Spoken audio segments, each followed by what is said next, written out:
भादो मास कथा अध्याय 28 भादो मास की कथा डे 28 भादो महात्म्य अध्याय 28। नमस्कार दोस्तों, ओम श्री गणेशाय नमः।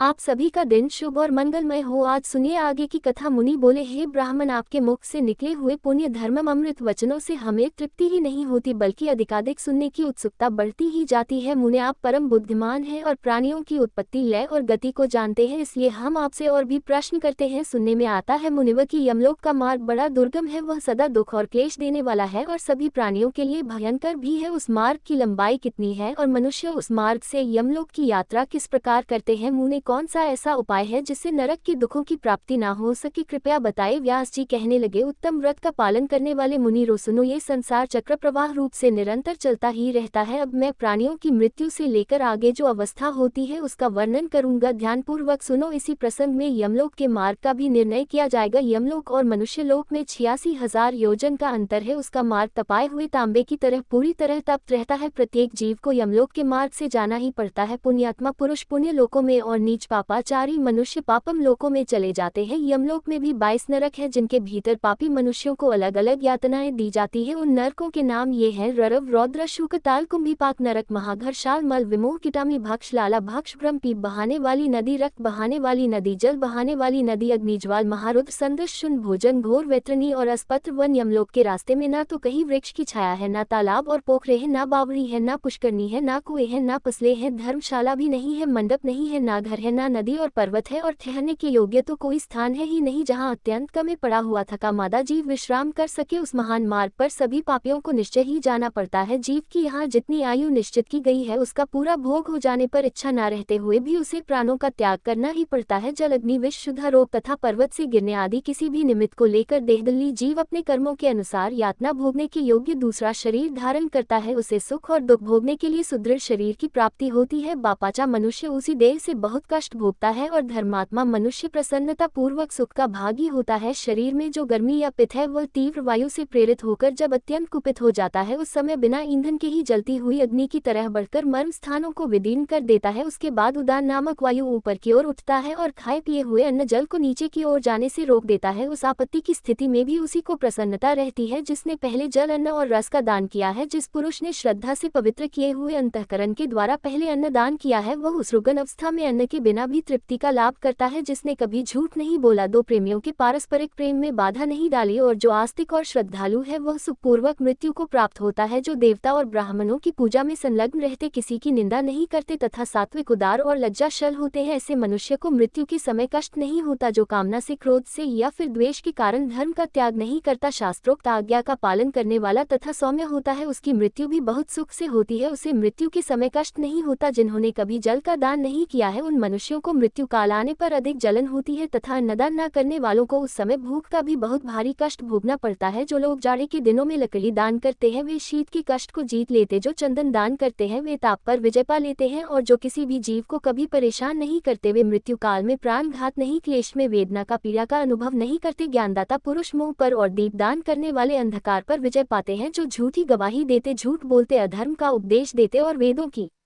निंदा करते हैं वे सब लोग मूर्छाग्रस्त होकर मृत्यु को प्राप्त होते हैं। ऐसे लोगों की मृत्यु के समय यमराज के दुष्ट दूत हाथों में हथौड़ी और मुद्गर लिए आते हैं, बहुत भयंकर होते हैं और उनके देह से दुर्गंध निकलती रहती है। उन यमदूतों पर दृष्टि पड़ते ही मनुष्य कांप उठता है और भाई, माता तथा पुत्रों का नाम लेकर बार बार चिल्लाने लगता है। उस समय उसकी वाणी स्पष्ट समझ में नहीं आती, एक ही शब्द, एक ही आवाज से जान पड़ती है। भय के मारे रोगी की आंखें झूमने लगती हैं और उसका मुख सूख जाता है, उसकी सांस ऊपर को उठने लगती है, दृष्टि की शक्ति भी नष्ट हो जाती है। फिर वह अत्यंत पीड़ा से पीड़ित होकर उस विशाल शरीर को छोड़ देता है और वायु के सहारे चलता हुआ वैसे ही दूसरे शरीर को धारण कर लेता है जो रूप, रंग और अवस्था में पहले शरीर के समान ही होता है। वह शरीर माता पिता के गर्भ से पर नहीं कर्मों से होता है और यातना भोग करने के लिए ही मिलता है, उसी से यातना भोगनी पड़ती है। इसके बाद यमराज के दूत जल्दी ही उसे दारुण पासों से बांध लेते हैं। मृत्यु काल आने पर जीव को बड़ी पीड़ा, बड़ा दर्द होता है जिससे वह अत्यंत व्याकुल हो जाता है। उस समय सब भूतों से उसके शरीर का संबंध टूट जाता है, प्राण वायु कंठ तक आ जाती है और जीव शरीर से निकलते समय जोर जोर से रोता है। माता पिता भाई मामा स्त्री पुत्र मित्र और गुरु सबसे नाता छूट जाता है। सभी सगे संबंधी नेत्रों में आंसू भरे दुखी होकर उसे देखते रह जाते हैं और वह अपने शरीर को त्याग कर यमलोक के मार्ग पर वायु रूप होकर चला जाता है। वह मार्ग अंधकार से भरा हुआ, अपार, अत्यंत भयंकर तथा पापियों के लिए अत्यंत दुर्गम होता है। यमदूत पाश में बांधकर उसे खींचते और मुद्गर से पीटते हुए उस विशाल पथ पर ले जाते हैं। यमदूतों के अनेक रूप होते हैं। वे देखने में बड़े डरावने और सभी प्राणियों को भय पहुंचाने वाले होते हैं। उनके विकराल मुख, नासिका, टेढ़ी आंखें, तीन थोड़ी कपोल और मुख फैले हुए तथा ओठ लंबे होते हैं। वे अपने हाथों में विकराल और भयंकर आयुध लिए रहते हैं। उन आयुध से आग की लपटें निकलती रहती है। पाश, सांकल और डंडे से भय पहुंचाने वाले महाबली महाभयंकर यम किंक यमराज की आज्ञा से प्राणियों की आयु समाप्त होने पर उन्हें लेने के लिए आते हैं। जीव यातना भोगने के लिए अपने कर्म के अनुसार जो भी शरीर ग्रहण करता है उसे ही यमराज के दूत यमलोक में ले जाते हैं। वे उसे कालपाश में बांधकर पैरों में बेड़ी डाल देते हैं। बेड़ी की साकल वज्र के समान कठोर होती है। मकिंक क्रोध में भरकर उस बंधे हुए जीव को तरह तरह से पीटते हुए ले जाते हैं। वह लड़खड़ा कर गिरता है, रोता है और हाय हाय कहकर बार बार चिल्लाता रहता है। तब भी जो दूषित कर्म वाले उस पापी को वे तीखे शूल, मुद्गर, खड्ग और शक्ति के प्रहार और वज्र में भयंकर दंडों से घायल करके जोर जोर से डांटते हैं। कभी कभी तो एक एक पापी को अनेक यमदूत चारों ओर से घेर कर पीटते हैं। बेचारा जीव दुख से पीड़ित होकर मूर्छित होकर इधर उधर गिरता पड़ता है। फिर भी वे दूत उस पर तरस नहीं खाते, उसे घसीट कर ले जाते हैं। कहीं भयभीत होते, कहीं दुख पाते, कहीं लड़खड़ाते और कहीं दुख से बहुत जोर जोर से चीखते चिल्लाते हुए जीवों को उस मार्ग से जाना पड़ता है। यमदूतों की फटकार पड़ने से वे बेचैन हो उठते हैं और भय से विबल होकर कांपते हुए शरीर से दौड़ने लगते हैं। यमलोक के मार्ग पर कहीं कांटे बिछे होते हैं, कुछ दूर तक तप हुई बालू मिलती है। जिन मनुष्यों ने एक दान नहीं किया है वे उस मार्ग पर जलते हुए पैरों से चलते हैं। जीवों की हिंसा करने वाले मनुष्यों के सब और मरे हुए बकरों की लाशें पड़ी होती है, जिनकी जली और फटी हुई चमड़ी से मैदे और रक्त की दुर्गंध आती रहती है। वे पीड़ा से पीड़ित होकर जोर जोर से चीखते चिल्लाते हुए यम मार्ग की यात्रा करते हैं। शक्ति, भिंदर, खड्ग, तोमर, बाण और तीखी नोक वाले शूल से उनका अंगम छेद दिया जाता है। कुत्ते, बाघ, भेड़िए और कौवे उनके शरीर का मांस नोच नोच कर खाते रहते हैं। मांस खाने वाले लोग उस मार्ग पर चलते समय आरे से चीरे जाते हैं। सू अपनी दाढ़ से उनके शरीर को चीरते हैं। जो अपने ऊपर विश्वास करने वाले स्वामी, मित्र या स्त्री की हत्या कराते हैं वे शस्त्रों द्वारा छिन्न भिन्न और व्याकुल होकर यमलोक के मार्ग पर जाते हैं। जो निरपराध जीवों को मारते और मरवाते हैं वे राक्षसों की ग्रास बनकर उस मार्ग से यात्रा करते हैं। जो पराई स्त्रियों के वस्त्र उतारते हैं वे मरने पर नंगे करके दौड़ते हुए यमलोक मिलाए जाते हैं। जो दुरात्मा, पापा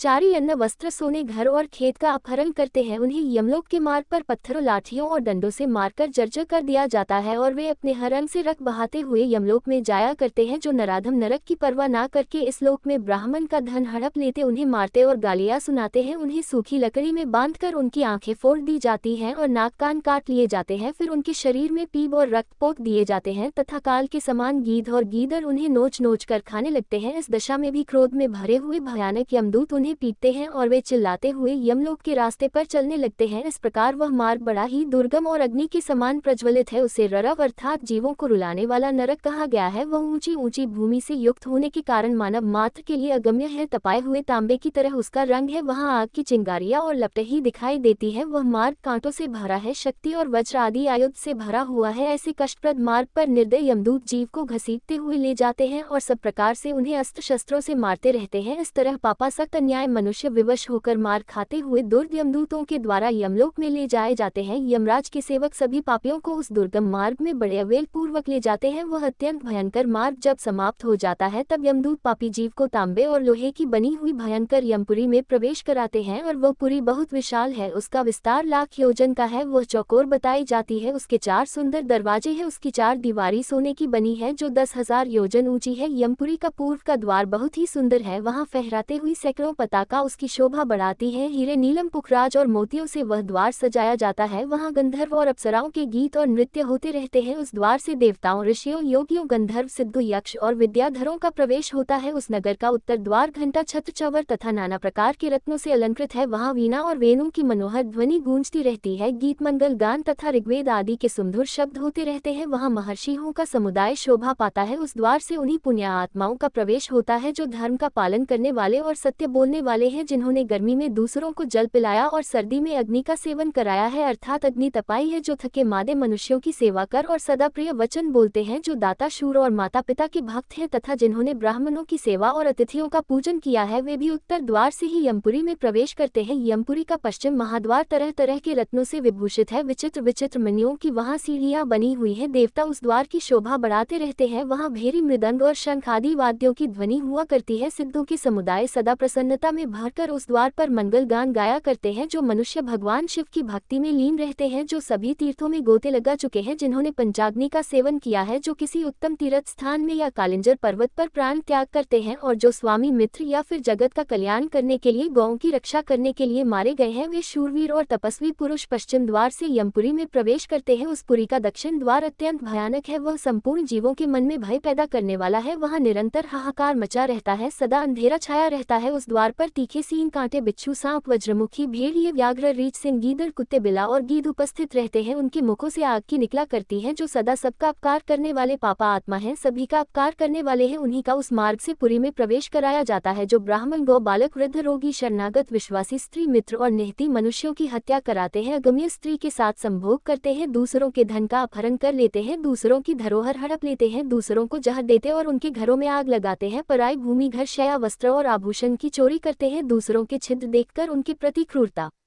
का बर्ताव करते हैं, सदा झूठ बोलते हैं, गांव, नगर तथा राष्ट्र को महान दुख देते हैं, झूठी गवाही देते, कन्या बेचते, अभ्य भोजन खाते हैं, पुत्री और पुत्र वधू के साथ समागम करते, माता पिता को कड़वे वचन सुनाते और अन्य सभी पापों में संलग्न रहते हैं। वे सब दक्षिण द्वार से यमपुरी में प्रवेश करते हैं। मुनियों ने पूछा है, तपोधन पापी मनुष्य दक्षिण मार्ग से यमपुरी में किस प्रकार प्रवेश करते हैं, ये भी हम सुनना चाहते हैं, कृपया आप विस्तार पूर्वक बताइए। तब व्यास जी ने जो कुछ भी कहा उसका वृतांत आप सभी अगले अध्याय में जरूर सुनिएगा। अब भादव मास समाप्त होने को है, ऐसे में अब तक जिन्होंने भी हमारे चैनल पर इन कथाओं को सुना है, उन सभी का बहुत बहुत धन्यवाद। उम्मीद है आप हर दिन इन कथाओं को और आने वाले महीने की सभी कथाओं को भी इसी प्रकार अपना प्यार देते रहेंगे।